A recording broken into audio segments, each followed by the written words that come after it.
Hello bachcho, I am Sheikh Tayyab and today I am going to teach you chapter photoelectric effect and dual nature of matter and radiation.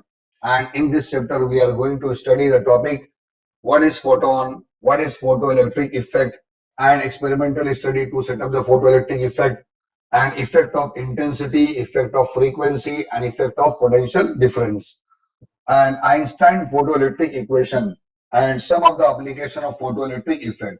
Okay, तो first topic is what is photon photon क्या है बच्चों इससे पहले हम जानते थे sunlight जो है ना वेव फॉर्म में होती है तो सनलाइट में वेव्स होती है ठीक है बट साइंटिस्ट मैक्स प्लैंक ने हमको इन्फॉर्म किया है उसने बताया कि light is having dual nature particle nature as well as wave nature तो बच्चों जो पार्टिकल है सनलाइट में उसका नाम है photon and photon is responsible for heat and energy तो बच्चों photon which is available in the form of bundle in the form of packet which is called quanta and it is also called quantum theory of radiation तो बच्चों sunlight में जो particle photon है उस photon के पास energy कितना होती है बच्चों फोटोन के पास एनर्जी होती है E is equal to h nu where h is the Planck's constant and nu is the frequency of incident radiation okay तो बच्चों हम लोग जानते हैं V is equal to n lambda इसी फॉर्मूले को हम लोग अगर लाइट के फॉर्म में लेके आए तो C इज इक्वल टू ये होता है न्यू लैम्बडा और बच्चों न्यू का वैल्यू क्या होता है nu is equal to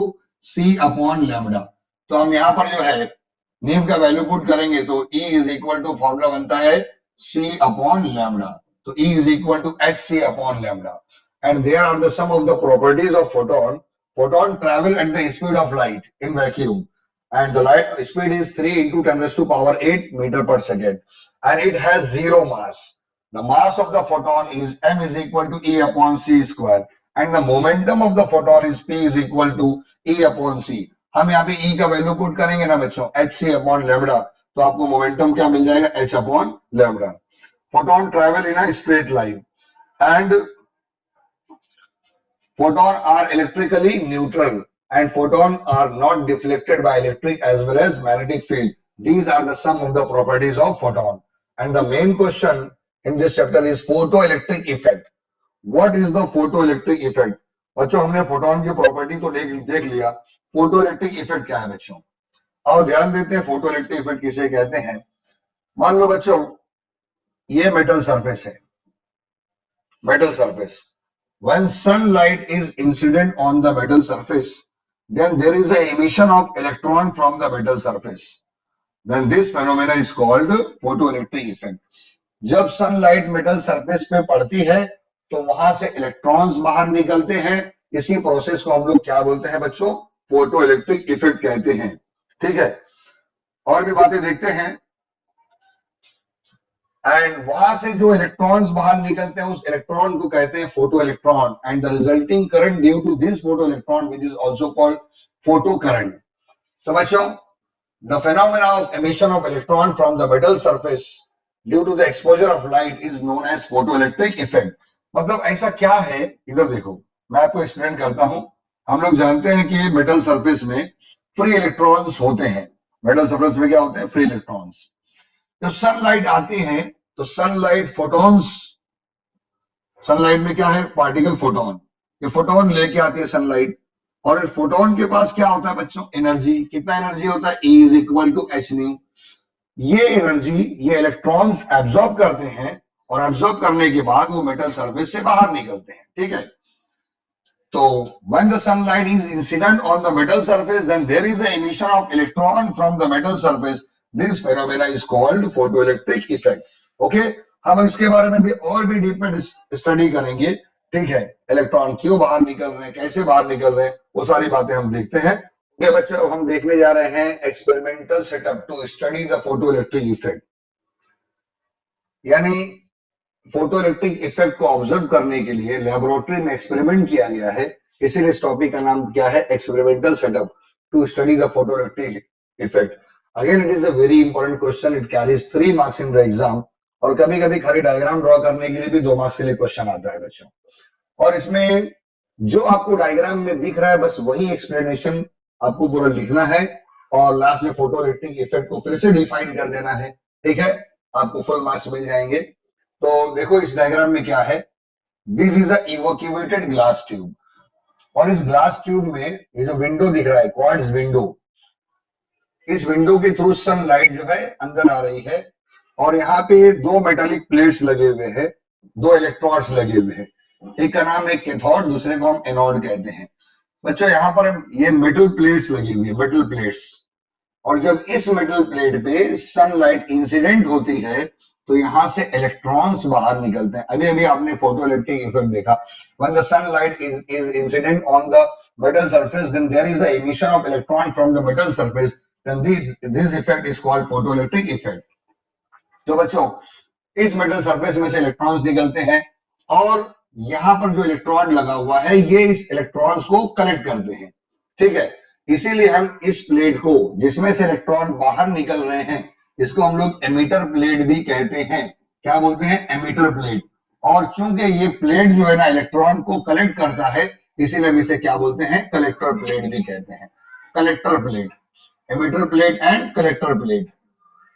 cathode और एनोड भी कहते हैं। इलेक्ट्रोड का कॉमनली जो नेम है कैथोड एंड एनोड। ओके, और बच्चों यहां पर माइक्रोमीटर लगा है to measure the value of current and volt meter भी लगा है। By using this volt meter we can find the value of potential difference. और बच्चों यहाँ पे कम्यूटेटर की 4-वे की लगा हुआ है। बाय यूजिंग दिस 4-वे key we can change the polarity of cathode and anode. Initially it is a positive potential, शुरू में ये पॉजिटिव पोटेंशियल है और ये नेगेटिव पोटेंशियल है। तो होता यह है कि जब इलेक्ट्रॉन्स यहां से बाहर निकलते हैं तो ये पॉजिटिव प्लेट से इलेक्ट्रॉन्स को अपनी तरफ अट्रैक्ट भी करता है, ठीक है। तो तेजी से इलेक्ट्रॉन एमिटर प्लेट से कलेक्टर प्लेट की तरफ जाते हैं। ओके, और यहाँ पर रेजिस्टेंस भी, रियोस्टेट लगा हुआ है, बैटरी भी लगी हुई है, ठीक है। बट जो इसमें मेन पॉइंट जो आपको एक्सप्लेन करना है वो अगेन फोटोइलेक्ट्रिक इफेक्ट को ही एक्सप्लेन करना है कि when the sunlight is incident on the metal surface then from the metal surface there is a emission of electron takes place from the metal surface and due to this electron the resulting current which is called photoelectric current। Rheostat, battery, सबके बारे में एक एक दो line आपको लिख देना है एक्सपेरिमेंटल स्टडी में। और बच्चों और अगेन मैंने जैसे कि बोला कि फोटोइलेक्ट्रिक इफेक्ट जो हमारा कॉन्सेप्ट है वो फिर से आप लिख दो। When the light of suitable frequency falls on the metal surface, the photoelectrons are emitted. These photoelectrons are attracted towards the positive plate and towards the anode, and hence photoelectric current is constituted. इस तरह से photoelectric current produce होता है। तो बच्चों यहाँ पे sunlight से देखो, अब सनलाइट से इलेक्ट्रिक करंट प्रोड्यूस किया जा रहा है। तो solar panel is the best example. Solar panel हम लोग धूप में रखते हैं, सनलाइट से उसकी वजह से क्या प्रोड्यूस होता है? करंट प्रोड्यूस होता है। आप साइंस एग्जीबिशन में गए होंगे, बहुत सारे बच्चे सोलर पैनल का यूज करके इलेक्ट्रिक करंट जनरेट करते हैं, कोई ना कोई प्रोजेक्ट्स वगैरह लेके आते हैं, ठीक है। तो ये हो गया बच्चों आपका topic experimental setup to study the photoelectric effect. अब इसको हम और डीप में जाने वाले हैं, यानी हमारा अगला टॉपिक है उस इसी टॉपिक का एक्सटेंशन। एक्चुअली एग्जाम में अभी हमारा जो सिलेबस है उसमें 2 मार्क्स के क्वेश्चन, 1 मार्क्स के क्वेश्चन बहुत ज्यादा है, ठीक है। तो पहले ये क्वेश्चन 4-4 मार्क्स का एग्जाम में आता था, तो पूरा आपको जो है definition, experimental study and effect of intensity, effect of frequency, effect of potential difference, पूरा आंसर एक साथ लिखना पड़ता था। लेकिन अभी जो है पेपर पैटर्न चेंज होने की वजह से बड़े क्वेश्चन की क्वांटिटी, 4 मार्क्स के क्वेश्चन हमारे सिलेबस में बहुत कम है। अभी ज्यादातर क्वेश्चन 2 मार्क्स के लिए और 1 मार्क्स के लिए है। तो अब इस पूरे चैप्टर को आपको पार्टली ऑब्जर्व करना पड़ेगा, ठीक है। आप किसी भी नोट से स्टडी करेंगे तो आप देखेंगे कि पूरा चैप्टर छोटे छोटे क्वेश्चंस में डिवाइडेड है। लेकिन अगर आप कॉन्सेप्ट क्लियर कर लेंगे तो फिर किसी भी क्वेश्चन का आंसर लिख सकते हैं। ये बच्चों अभी ये 2 मार्क्स का एक क्वेश्चन देखते हैं, effect of intensity of incident light on photoelectric current, यानी effect of intensity on photoelectric effect, यानी फोटोइलेक्ट्रिक इफेक्ट पे इंटेंसिटी का क्या असर होता है, ठीक है। तो बच्चों अब बात यह है कि इंटेंसिटी, लाइट की इंटेंसिटी का क्या इफेक्ट है इस एक्सपेरिमेंट पे, ठीक है। अब इंटेंसिटी मींस व्हाट, यानी यहाँ पे लाइट की इंटेंसिटी ज्यादा है, मतलब क्या ज्यादा है? लाइट की इंटेंसिटी ज्यादा है मतलब नंबर ऑफ फोटॉन्स की क्वांटिटी ज्यादा है। अगर लाइट की इंटेंसिटी कम है और नंबर ऑफ फोटॉन्स कम है, ठीक है। तो अगर ज्यादा फोटोन आएंगे तो क्या होगा? फोटोन अगर ज्यादा आएंगे, मेटल प्लेट पे फोटॉन्स आके कोलाइड करेंगे ठीक है, और ज्यादा इलेक्ट्रॉन्स प्लेट से बाहर निकलेंगे। अगर इंटेंसिटी कम होगी तो कम नंबर ऑफ फोटॉन्स आएंगे और ब्लेड पर जो है कम फोटॉन्स आके कोलाइड करेंगे इलेक्ट्रॉन से, और इलेक्ट्रॉन कम बाहर निकलेंगे तो करंट की वैल्यू भी कम होगी। तो जब इफेक्ट ऑफ इंटेंसिटी हम एक्सप्लेन करने जा रहे हैं तो कुछ बातों को ध्यान में रखना है।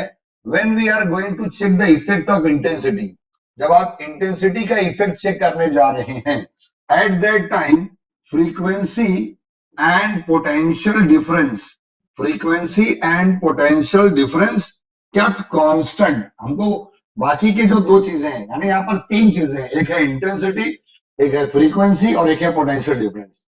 तो जब फ्रीक्वेंसी का इफेक्ट, आप इंटेंसिटी का इफेक्ट चेक करने जा रहे हैं ना, तो आप frequency and potential difference kept constant but take some suitable value, लेकिन कुछ ना कुछ वैल्यू इसकी ले लेना है, जीरो नहीं रखना है। पोटेंशियल डिफरेंस जीरो मत करना, फ्रीक्वेंसी को भी जीरो नहीं करना, टेक सम सुटेबल वैल्यू, यानी थोड़ा सा पोटेंशियल डिफरेंस ले लो, यानी बैटरी से 2 4 5 वोल्ट ले लो थोड़ा सा, और फ्रीक्वेंसी भी थोड़ी सी बढ़ा दो, फोटोन की फ्रीक्वेंसी भी।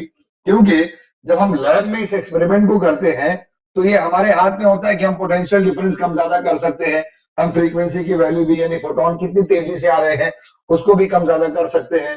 ठीक है, तो इंटेंसिटी का इफेक्ट चेक करते समय पोटेंशियल डिफरेंस और फ्रीक्वेंसी को आपको कांस्टेंट रख देना है, जीरो नहीं करना है। टेक सम सुटेबल वैल्यू, थोड़ी सी वैल्यू लेना है, इसलिए थोड़ा सा वैल्यू लेना है कि कहीं ऐसा ना हो जाए कि जो है फोटोन आना ही बंद हो जाए। ठीक है, और अपने को करंट, मेटल सरफेस से कोई भी इलेक्ट्रॉन बाहर नहीं निकले, करंट क्या हो जाएगा, जीरो हो जाएगा। तो कुछ ना कुछ फोटॉन्स आते रहना चाहिए और थोड़ी स्पीड से भी आना चाहिए, थोड़ा पोटेंशियल डिफरेंस का भी सपोर्ट मिलना चाहिए।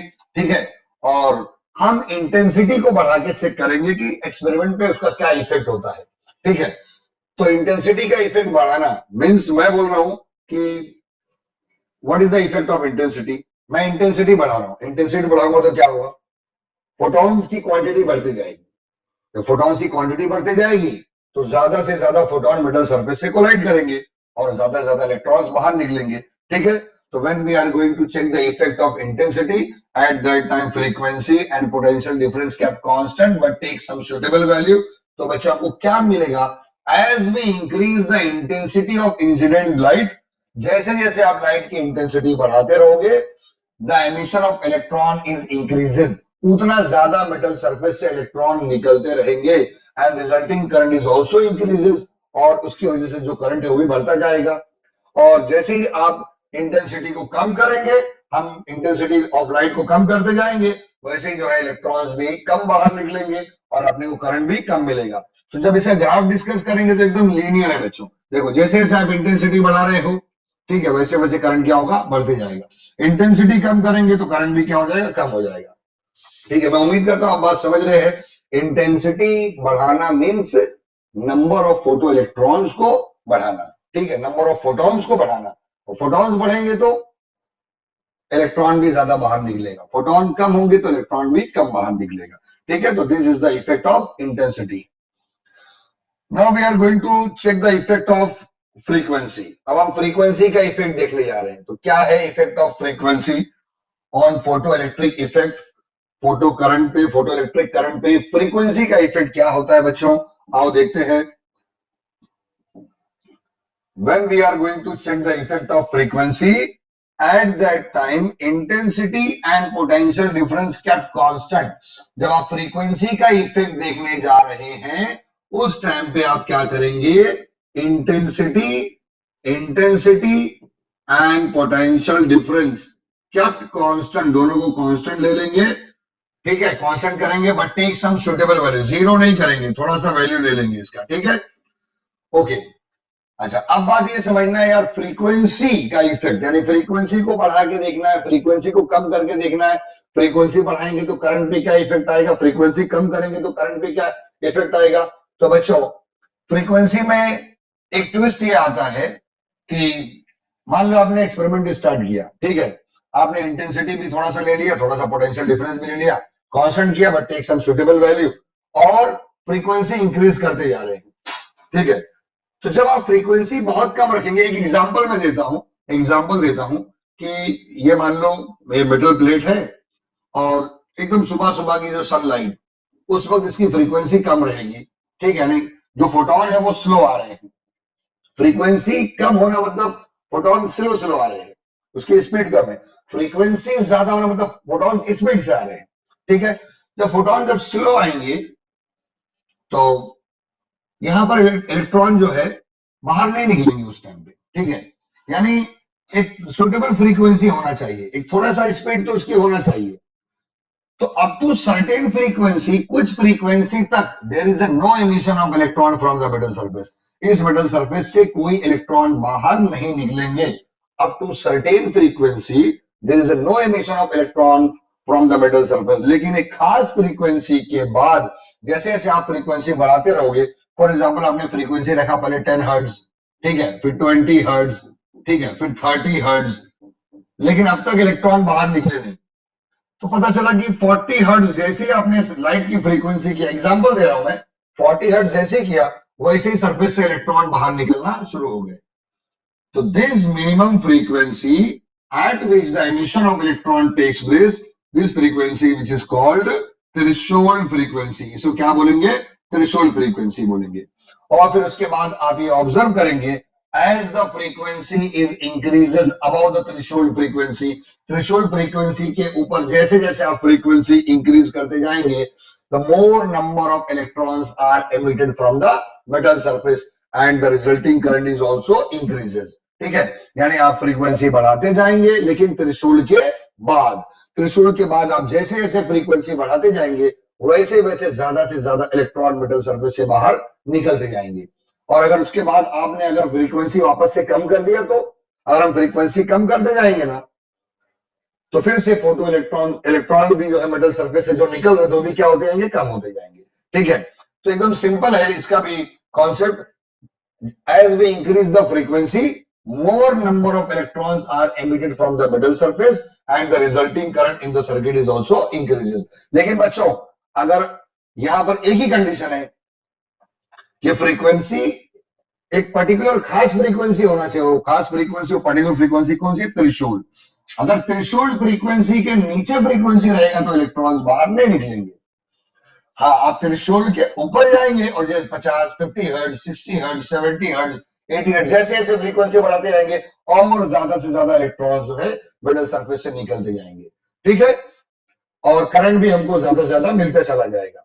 लेकिन जब आप फ्रीक्वेंसी कम करेंगे, फिर से जो है इलेक्ट्रॉन्स भी कम होते जाएंगे, करंट की वैल्यू भी क्या हो जाएगी? कम हो जाएगी, ठीक है। और अगर आप थ्रेशोल्ड के बिलो आ जाएंगे तो फिर इलेक्ट्रॉन भी बाहर निकलना बंद हो जाएंगे। तो this is the effect of frequency. जैसा कि मैंने आपको बताया कि एक्सपेरिमेंटल स्टडी में frequency, intensity and potential difference को इंक्रीज करना, डिक्रीज करना, कांस्टेंट रखना, बढ़ाना, घटाना, ये सब हमारे कंट्रोल में है। तो हम लोग इंटेंसिटी भी चेंज कर सकते हैं, बढ़ा भी सकते हैं, कम भी कर सकते हैं, फ्रीक्वेंसी भी चेंज कर सकते हैं। पोटेंशियल डिफरेंस तो बैटरी से जैसे वोल्टेज आप बढ़ाते जाएंगे वैसे वैसे पोटेंशियल डिफरेंस बढ़ता जाएगा, जैसे जैसे कम करेंगे वैसे वैसे पोटेंशियल डिफरेंस भी क्या होगा?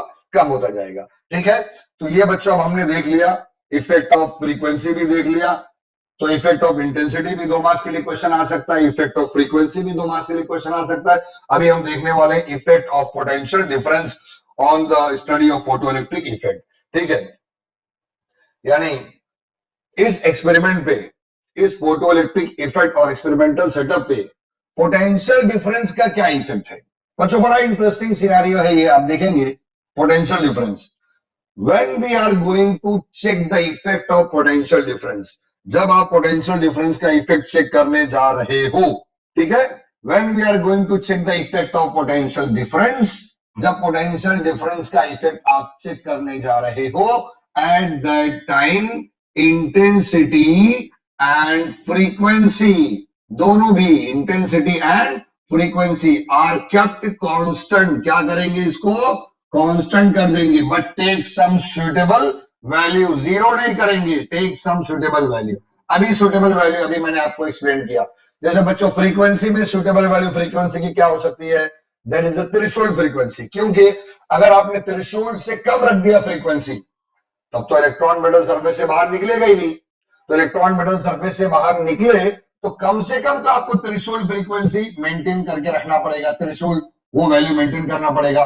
और इंटेंसिटी भी जीरो मत करो, नंबर ऑफ फोटो इलेक्ट्रॉन्स जो आ रहे हैं, इंटेंसिटी भी थोड़ी सी वैल्यू ले लो, फ्रीक्वेंसी भी थ्रेशोल्ड रख दो, ठीक है। अब ये दोनों को कांस्टेंट कर दिया, अब पूरा हम किसको चेक करने जा रहे हैं, पोटेंशियल डिफरेंस के इफेक्ट को चेक करने जा रहे हैं। तो क्या पॉइंट्स मेन एकदम देखो, आंसर सेंटेंस को इजी बनाओ। When we are going to check the effect of potential difference, at that time intensity and frequency kept constant and take some suitable value. और हम अब मॉनिटर करेंगे पोटेंशियल डिफरेंस को। तो आप क्या देखोगे मालूम है, क्या मिलेगा अपने को, as the potential difference increases, जैसे जैसे मैं पोटेंशियल डिफरेंस बढ़ाते रहूंगा, जैसे जैसे मैं पोटेंशियल डिफरेंस बढ़ाते रहूंगा, ज्यादा से ज्यादा इलेक्ट्रॉन्स मेटल सरफेस से बाहर निकलेंगे और ज्यादा से ज्यादा करंट भी हमको मिलता रहेगा, ठीक है। देखो इधर ध्यान दो बच्चों, ये देखो फॉर एग्जांपल ये मेटल सरफेस है, ये मेटल सरफेस। अब मैं क्या बढ़ाते आ रहा हूं, पोटेंशियल डिफरेंस बढ़ाते आ रहा हूं, ठीक है। पोटेंशियल डिफरेंस बढ़ाते आ रहा हूं, 2 volt 4 volt 6 volt 8 volt 10 volt. तो जैसे जैसे मैं पोटेंशियल डिफरेंस बढ़ाते आ रहा हूं, वैसे वैसे मेटल सरफेस से ज्यादा इलेक्ट्रॉन्स क्या होंगे, बाहर निकलना शुरू हो जाएंगे। और इलेक्ट्रॉन बाहर निकलेंगे तो आपको कलेक्टर प्लेट पे ज्यादा इलेक्ट्रॉन आएंगे, ठीक है। आप पोटेंशियल डिफरेंस बढ़ा रहे हैं ना, तो कलेक्टर प्लेट भी इस इलेक्ट्रॉन को तेजी से अपनी तरफ खींचे। जितना ज्यादा पोटेंशियल डिफरेंस होगा, पोटेंशियल डिफरेंस जितना हाई होगा, उतना तेजी से इलेक्ट्रॉन, कलेक्टर प्लेट उतना तेजी से इलेक्ट्रॉन को अपनी तरफ अट्रैक्ट करेगा, ठीक है। और इसकी वजह से सर्किट में करंट भी बढ़ता चला जाएगा। ओके, तो ये मान लो कि मैं पोटेंशियल डिफरेंस बढ़ाते चला गया, 5 volt 10 volt 15 volt 20 volt 25 volt 30 40 50, और करंट भी सर्किट में बढ़ता चला गया, बढ़ता चला गया, ठीक है। फॉर एग्जाम्पल मैंने इसको 100 वोल्ट तक पोटेंशियल डिफरेंस बढ़ा दिया, और आपने क्या देखा कि ज्यादा से ज्यादा इलेक्ट्रॉन्स भी बाहर निकलते जा रहे हैं और सर्किट में करंट भी अपने को बहुत ज्यादा मिल गया, ठीक है। लेकिन अब इसका रिवर्स सिनेरियो देखो, मैं आपसे एक क्वेश्चन पूछूंगा, अगर मैं पोटेंशियल डिफरेंस अब कम करते चले जाऊं तो आप बोलेंगे सर अब इलेक्ट्रॉन भी कम होते चले जाएंगे, इस प्लेट से इलेक्ट्रॉन कम निकलेंगे, ठीक है, एग्री, आपकी बात मैं मान लिया। अब मैं पोटेंशियल डिफरेंस डिक्रीज कर रहा हूं, ठीक है, कम करते चले जा रहा हूं, मैं वापस से 100 से 90 80 70 60 कम करते जा रहा हूं। तो होना क्या चाहिए, अगर मैं पोटेंशियल डिफरेंस को जीरो कर दूं तो इस मेटल सरफेस से इलेक्ट्रॉन बाहर नहीं निकलना चाहिए, ऐसे ही होना चाहिए। आप बोलेंगे हाँ सर, अगर पोटेंशियल डिफरेंस जीरो कर दिया तो मेटल सरफेस से इलेक्ट्रॉन बाहर नहीं निकलना चाहिए, लेकिन ऐसा नहीं है। मैं पोटेंशियल डिफरेंस कम करते जा रहा हूं, इलेक्ट्रॉन्स कम होते जा रहे हैं, मेटल सरफेस से इलेक्ट्रॉन कम निकलेंगे, कम करते करते करते करते अगर मैंने पोटेंशियल डिफरेंस को जीरो भी कर दिया तो भी इलेक्ट्रॉन जीरो नहीं, इलेक्ट्रॉन कुछ ना कुछ निकलते जा रहे हैं और सर्किट में कुछ ना कुछ माइक्रोमीटर करंट की वैल्यू शो कर रहा है। बोले यार ये कैसी बात है, हाँ वैसा हो गया तो क्या करेंगे। ये एक्चुअली इसलिए ऐसा हुआ है कि इफेक्ट ऑफ इंटेंसिटी और इफेक्ट ऑफ फ्रीक्वेंसी की वजह से अभी भी उस इलेक्ट्रॉन के पास कुछ ना कुछ एनर्जी है, जिसकी वजह से इलेक्ट्रॉन्स मेटल सरफेस से बाहर निकल रहे हैं, कलेक्टर प्लेट इनको कलेक्ट कर रहा है और सर्किट में कुछ ना कुछ माइक्रो एमीटर कुछ ना कुछ करंट की वैल्यू शो कर रहा है। अब हमको करना क्या है, हमको ना बच्चों इस करंट को जीरो करना है। तो इस करंट को जीरो करने के लिए बोले सर क्या करेंगे, इस करंट को जीरो करने के लिए हम 4 वे की के हेल्प से इसकी पोलैरिटी को चेंज करेंगे। ये जो एमिटर प्लेट है, ये जो कलेक्टर प्लेट है, मैंने स्टार्ट में क्या बोला था, इसको आप पॉजिटिव पोटेंशियल रखो और इसको नेगेटिव पोटेंशियल रखो। शुरू में मैंने आपको बोला था क्योंकि इलेक्ट्रॉन नेगेटिव चार्ज है और जब ये पॉजिटिव पोटेंशियल अप्लाई करेंगे तो ये क्या करेगा, प्लेट इलेक्ट्रॉन को अपनी तरफ खींचेगा, ठीक है सर, तो ज्यादा से ज्यादा इलेक्ट्रॉन अट्रैक्ट करेगा और आपको करंट भी ज्यादा से ज्यादा मिलेगा। लेकिन अब तो मैंने पोटेंशियल डिफरेंस जीरो कर दिया, मतलब ये कलेक्टर प्लेट किसी इलेक्ट्रॉन को अट्रैक्ट नहीं कर रहा है, लेकिन उसके बाद भी फ्रीक्वेंसी और इंटेंसिटी की इफेक्ट की वजह से कुछ ना कुछ इलेक्ट्रॉन कलेक्टर प्लेट की तरफ जा रहे थे, ठीक है, जा रहे हैं। लेकिन मुझे इस इलेक्ट्रॉन को भी रोकना है, इनको वहां जाने नहीं देना है, मुझे करंट जीरो करना है, सर्किट में मुझे करंट जीरो करना है। तो कैसे जीरो होगा, आओ देखते हैं बच्चों। अब मैं इसके लिए एक काम करूंगा, देखो ये था आपका एमिटर प्लेट, ठीक है, और ये है आपका कलेक्टर प्लेट। बोले सर क्या करेंगे? भाई मैं फोर वे की के हेल्प से अब मैं इसकी पोलैरिटी, ये कलेक्टर प्लेट की जो पोलैरिटी है वो चेंज कर दूंगा। जो पहले पॉजिटिव पोटेंशियल था अब इसको मैं नेगेटिव पोटेंशियल कर दूंगा। बोले सर नेगेटिव पोटेंशियल करने से क्या फायदा है? अरे भाई इलेक्ट्रॉन जो बाहर निकल के वहां तक जा रहे हैं ना, जो इलेक्ट्रॉन यहां से वहां जा रहे हैं ये नेगेटिव चार्ज है, और जब आप इस प्लेट को नेगेटिव पोटेंशियल कर दोगे तो क्या होगा, ये इसको आप रिपेल करेंगे, रिपेल करेंगे तो इलेक्ट्रॉन वहां तक पहुंचेगा नहीं। जब इलेक्ट्रॉन वहां तक नहीं पहुंचेगा तो सर्किट में कोई करंट भी दिखाई नहीं देगा। तो मगर यहाँ पे एक प्रॉब्लम है कि आपने नेगेटिव पोटेंशियल तो अप्लाई कर दिया, -1 वोल्ट, -2 वोल्ट, -3 वोल्ट, आप इस प्लेट को नेगेटिव एंड मोर नेगेटिव करते चले जाओगे, लेकिन अभी भी कुछ ना कुछ इलेक्ट्रॉन्स वहां तक पहुंचते चले जा रहे हैं। तो आप इसके नेगेटिविटी को बढ़ाते रहो, नेगेटिव पोटेंशियल 4 वोल्ट, -5 वोल्ट बढ़ाते रहो। एक ऐसा पोटेंशियल आएगा, एक ऐसा नेगेटिव पोटेंशियल आएगा जिसमें ये इलेक्ट्रॉन एमिटर प्लेट से कलेक्टर प्लेट पर पहुंचना बंद कर देंगे, यानी इलेक्ट्रॉन अब वहां पर नहीं पहुंच पाएंगे, यानी ये प्लेट कंप्लीटली सारे इलेक्ट्रॉन को क्या कर देगा, रिपेल कर देगा, ठीक है। तो जिस पोटेंशियल पे इस मेटल सरफेस से इलेक्ट्रॉन्स निकलना बंद हो गए, इलेक्ट्रॉन इस मेटल सरफेस से निकलना बंद हो गए, जिस पोटेंशियल पे ये इलेक्ट्रॉन मेटल सरफेस से निकलना बंद हो गए, उस पोटेंशियल को आप क्या बोलेंगे, स्टॉपिंग पोटेंशियल। क्या बोलेंगे बच्चों? स्टॉपिंग पोटेंशियल बोलेंगे, ठीक है।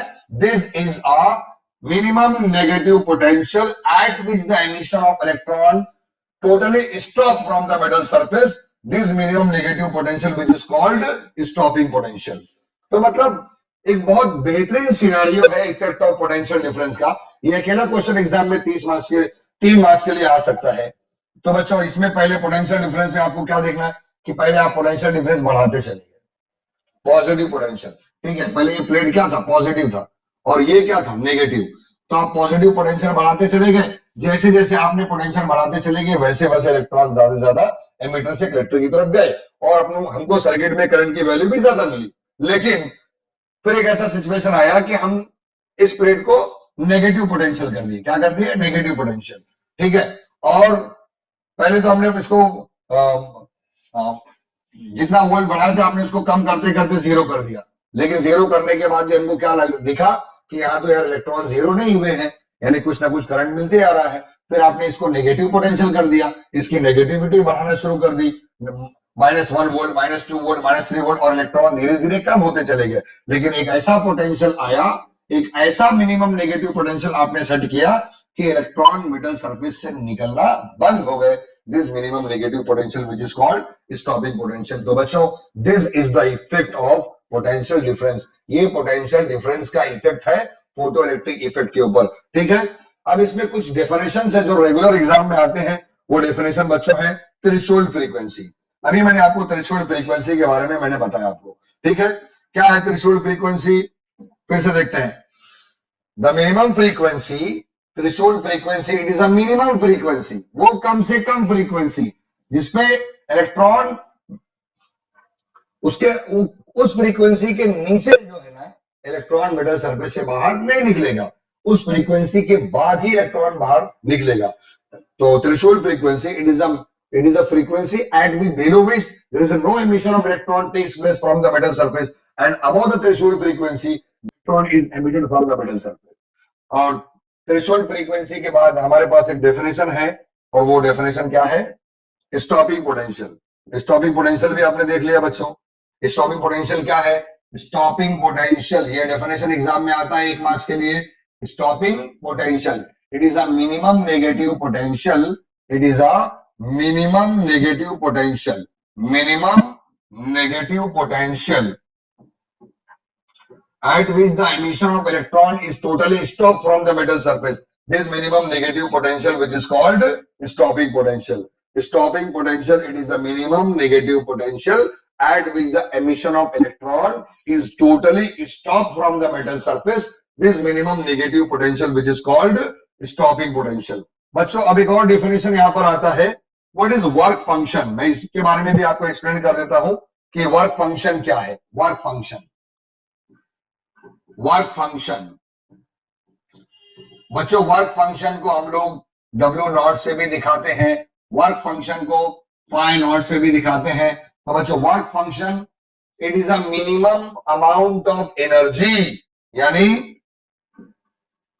Work function it is a minimum amount of energy at which the emission of electron from the metal surface takes place, यानी वो कम से कम एनर्जी जिसमें इलेक्ट्रॉन मेटल सरफेस से बाहर निकलना शुरू हो जाए, इसी एनर्जी को हम लोग बोलते हैं work function. It means work function is the amount of energy. ठीक है, डब्ल्यू नॉट से भी दिखाते हैं, फाई नॉट से भी दिखाते हैं।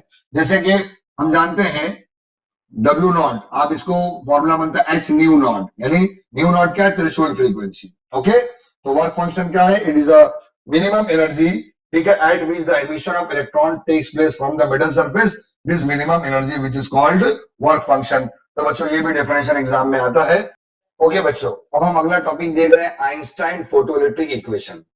तो आइंस्टाइन फोटोइलेक्ट्रिक इक्वेशन में कुछ अलग कॉन्सेप्ट नहीं है, फोटो इलेक्ट्रिक इफेक्ट ही है। अब उसको आप और डीप में अब स्टडी करने जा रहे हैं।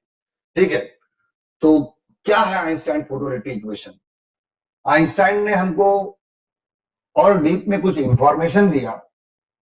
इंफॉर्मेशन ये दिया कि जो एनर्जी हमको फोटोन से मिलती है, इलेक्ट्रॉन जो एनर्जी लेता है उसको कैसे उसको यूज करता है, और आइंस्टाइन ने ये इंफॉर्मेशन दिया और उसके ऊपर उसने एक इक्वेशन बनाया।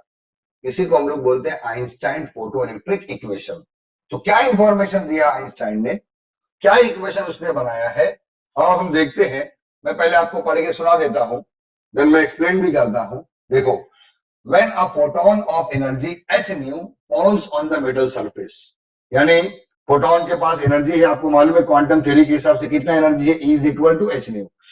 जब ये एनर्जी मेटल सरफेस से पड़ती है, when a photon of energy h nu falls on the metal surface, the energy of the photon is absorbed by the electron. Photon की उस एनर्जी को इलेक्ट्रॉन एब्जॉर्ब कर लेता है, and it is used in two ways, और उसको दो तरीके से यूज करता है, दो तरीके से इस्तेमाल करता है। कैसे इस्तेमाल करता है? A part of the energy is used to overcome the surface barrier, और कुछ एनर्जी वो यूज करता है मेटल सरफेस से बाहर निकलने के लिए, यानी इलेक्ट्रॉन मेटल सरफेस में है, अब उसको बाहर निकलने में भाई ताकत लगेगी ना, एनर्जी लगेगी। तो फोटोन से ली हुई एनर्जी को कुछ एनर्जी कैसे यूज करता है, सरफेस से बाहर निकलने के लिए, और जो एनर्जी उसके पास बच जाती है बाहर निकलने के बाद, इलेक्ट्रॉन के पास जो एनर्जी बच जाती है वो उसको यूज करता है as a kinetic energy, and the remaining amount of energy is use as a kinetic energy. Any part of the energy is used to overcome the surface barrier, and the remaining part of the energy is used as a kinetic energy. ठीक है, और मैं आपको इसको explain करता हूं और Einstein equation भी मैं सॉल्व करके आपको दिखाता हूं। पहले आप यहां पर ध्यान दो, ये देखो कहानी क्या है, इधर देखो। कहानी ये है बच्चों कि मेटल सरफेस है, ये क्या है, मेटल सरफेस। आइंस्टाइन क्या इंफॉर्मेशन दे रहा है, सनलाइट आई, सनलाइट आई मेटल सरफेस पे गिरी। ठीक है, सनलाइट में कौन है, सनलाइट में पार्टिकल्स हैं। क्या नाम है पार्टिकल्स का, बताओ, फोटॉन्स। ये फोटॉन्स साथ में क्या लेके आए, एनर्जी लेके आए। कितना एनर्जी लेके आए, h nu, ये एनर्जी फोटॉन्स लेके आए। और इस मेटल सरफेस में इलेक्ट्रॉन्स मौजूद हैं, रैंडमली मूव कर रहे हैं। कुछ इलेक्ट्रॉन सरफेस के करीब हैं, नियर टू द सरफेस, कुछ मिडल में है, कुछ deep inside the metal surface है इलेक्ट्रॉन। तो बच्चों एक बात याद रखना, जो इलेक्ट्रॉन मेटल सरफेस के नियर हैं उनको तो बाहर निकलने के लिए कम एनर्जी लगेगी, लेकिन जो इलेक्ट्रॉन डीप में है इनसाइड द मेटल सरफेस, उनको बाहर निकलने में ज्यादा एनर्जी यूज होगी। यानी हर एक इलेक्ट्रॉन का वर्क फंक्शन अलग अलग है। कुछ इलेक्ट्रॉन कम एनर्जी पर ही बाहर निकल जाएंगे, कुछ इलेक्ट्रॉन ज्यादा एनर्जी लेके फिर बाहर निकलेंगे। क्योंकि ऐसा होता है कि इलेक्ट्रॉन को मेटल सरफेस से बाहर निकलने में मेहनत लगती है, इतनी आसानी से बाहर नहीं निकलेगा। उसको फोटोन से जो एनर्जी मिली वो उसको एब्जॉर्ब करता है, एब्जॉर्ब करके उस एनर्जी को दो तरीके से यूज करता है। कुछ एनर्जी वो बाहर निकलने के लिए यूज कर रहा है, बाहर निकलने के लिए। फॉर एग्जाम्पल, फोटोन से उसको मिली एनर्जी 100%। फोटोन से कितना एनर्जी, एग्जाम्पल दे रहा हूं मैं, 100% एनर्जी मिली किसको, इलेक्ट्रॉन को। तो मान लो उसने इसमें से 70% एनर्जी काहे के लिए यूज किया, बाहर निकलने के लिए। अब जब बाहर निकल गया तो उसके पास एनर्जी कितना बची, 30%। अब ये 30% एनर्जी वो मूव करने के लिए, यानी एमिटर प्लेट से कलेक्टर प्लेट की तरफ जाने के लिए वो एनर्जी यूज कर रहा है।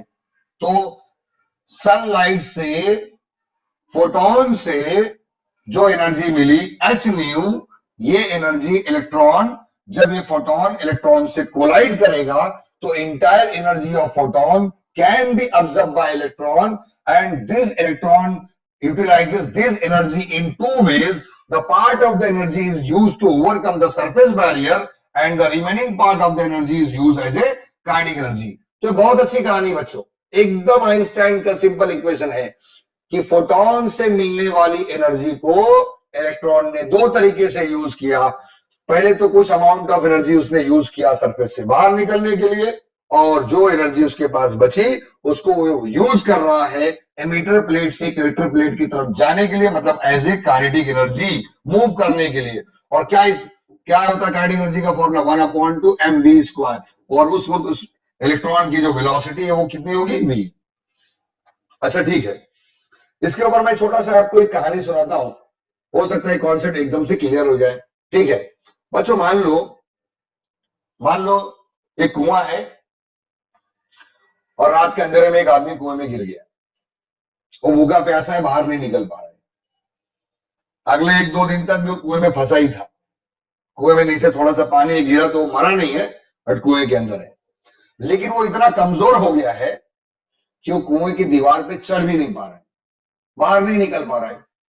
अरे भाई, चढ़ने के लिए ताकत तो चाहिए ना, कुएं से बाहर निकलने के लिए ताकत तो चाहिए ना। वो एकदम वीक हो गया ना, बाहर नहीं निकल पा रहा है। बोले अभी क्या होगा? क्या हुआ कि 1-2 दिन के बाद वहां से कोई दूसरा जो है मुसाफिर गुजर रहा था, उसने देखा कुएं में कोई गिरा हुआ है। ठीक है, उसने देखा वो तो बहुत भूखा है, वो उससे खाना मांग रहा है कि भाई कुछ खाने को दे। तो उसने क्या किया, ऊपर से उसने कुछ खाने का डब्बा फेंक दिया, इसमें रोटी चावल दाल जो भी है उसने। अब नीचे वो आदमी जो कुएं में गिरा हुआ था, उसने पहले खाना खाया तो उसको एनर्जी आई, ताकत आई। तो जो ताकत उसको आई, उसने कहा यूज किया उसको, पहले तो कुएं से बाहर निकलने के लिए, दीवार पकड़ पकड़ के चढ़ चढ़ के वो बाहर निकला। अब बाहर निकलने में उसकी एनर्जी यूज हुई। अब कुछ एनर्जी जो उसके पास बची, वो वहां से अपने घर को जाने को यूज किया। आप ऐसा समझ लो कि फोटोन से वही एनर्जी मिली इलेक्ट्रॉन को, तो इलेक्ट्रॉन ने उस एनर्जी को दो पार्ट में यूज किया। पहले कुछ पार्ट एनर्जी यूज किया इस मेटल सरफेस से बाहर निकलने के लिए, और कुछ पार्ट एनर्जी यूज किया वो एमिटर प्लेट से कलेक्टर प्लेट को जाने के लिए। ठीक है, और इसी पे आइंस्टाइन ने ये इंफॉर्मेशन हमको दिया, और इस पे जो आइंस्टाइन ने इक्वेशन बनाया है उसी को बोलते हैं बच्चों आइंस्टाइन फोटो इलेक्ट्रिक इक्वेशन। ठीक है, तो मैं ड्राइव करता हूं आइंस्टाइन फोटो इलेक्ट्रिक इक्वेशन। आप तमाम बच्चे इसको ध्यान से देखो, आइंस्टाइन फोटो इलेक्ट्रिक इक्वेशन, ये देखो क्या है Einstein photo electric equation. Einstein photo electric equation,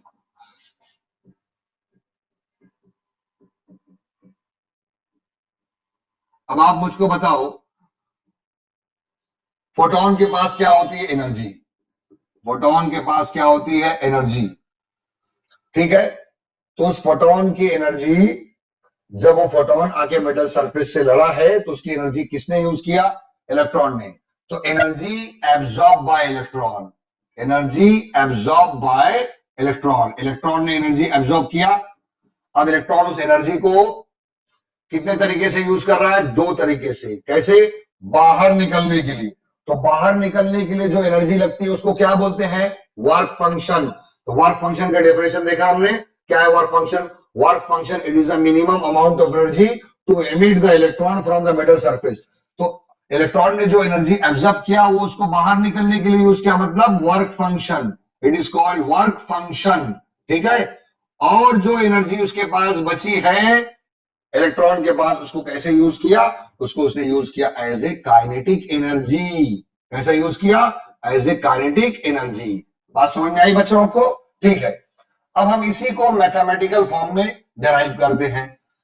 photon को एनर्जी जो मिली वो एनर्जी कितनी है बच्चों, E वर्क फंक्शन को किससे दिखाते हैं, डब्ल्यू नॉट, फाई नॉट भी लिखते हैं, और plus the remaining amount of energy is use as kinetic energy, बराबर है, ओके।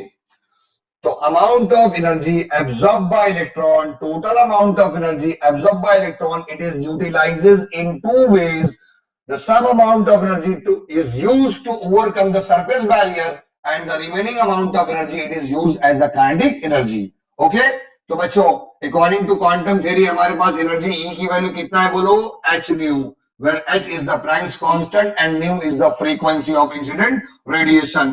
और ये क्या है बच्चों, work function W not and plus kinetic energy. This is the Einstein photoelectric equation. ठीक है, ये आपका आ गया Einstein photoelectric equation, equation number 1 बोल दिया. लेकिन कभी कभी एग्जाम में ऐसा भी क्वेश्चन आता है, there are the Einstein photoelectric equation in different form. तो इससे निकल के और भी कई, इस पूरे चैप्टर में तो बच्चों एक भी डेरिवेशन नहीं है, एक छोटा सा गिरा पड़ा ये डेरिवेशन है. ठीक है, थोड़ा सा फॉर्मूला है, इसको देखते हैं. अब बच्चों, अब इस अगर ऐसा क्वेश्चन आ गया, derive the Einstein photoelectric equation in different form, मतलब और 2-3 फॉर्म में इसको लिखना है, तो फिर हम कैसे लिखेंगे इसको, स्टेटमेंट स्टेप्स को आगे बढ़ाएंगे. देखो, डब्ल्यू नॉट क्या होता है बच्चों, डब्ल्यू नॉट भी तो अमाउंट ऑफ एनर्जी है. कौन सा एनर्जी, जिसपे इलेक्ट्रॉन मेटल सरफेस से बाहर निकल जाए, क्या बोलते हैं उसको, वर्क फंक्शन. तो वर्क फंक्शन का फॉर्मूला क्या है, एच न्यू नॉट. बोले सर ये न्यू नॉट, अरे न्यू नॉट थ्रेशोल्ड फ्रीक्वेंसी. अरे भाई ये भी तो एनर्जी, एनर्जी का फॉर्मूला क्या है, एच न्यू. तो वर्क फंक्शन भी तो एनर्जी है, उसका भी फॉर्मूला रहेगा एच न्यू. तो बोले सर न्यू नॉट क्यों लिखिए, न्यू नॉट मतलब थ्रेशोल्ड फ्रीक्वेंसी. अरे भाई इसी फ्रीक्वेंसी पे तो इलेक्ट्रॉन बाहर निकला ना, तो इसी एनर्जी पे इलेक्ट्रॉन बाहर निकला. वो मिनिमम फ्रीक्वेंसी, वो मिनिमम एनर्जी, जिस पे इलेक्ट्रॉन बाहर निकला, मिनिमम फ्रीक्वेंसी को बोलते हैं थ्रेशोल्ड फ्रीक्वेंसी, और मिनिमम एनर्जी को बोलते हैं वर्क फंक्शन. तो डब्ल्यू नॉट की वैल्यू क्या होगी, एच न्यू नॉट. तो मैं ये वैल्यू पुट करता हूं, देखो बच्चों आपको मिलेगा h nu is equal to W naught के बदले h nu naught plus kinetic energy. ठीक है, और आप एच न्यू नॉट को इधर ले लो, तो ये हो गया h nu minus h nu naught is equal to kinetic energy. This is the another form of Einstein photoelectric equation. आप इसको और आगे बढ़ा सकते हैं. ठीक है, इन दोनों में से एच को कॉमन ले लो, एच कॉमन लिया क्या बच्चा, nu minus nu naught is equal to kinetic energy का फॉर्मूला बोलो, काइनेटिक एनर्जी का formula 1/2 m v max square, m v max square.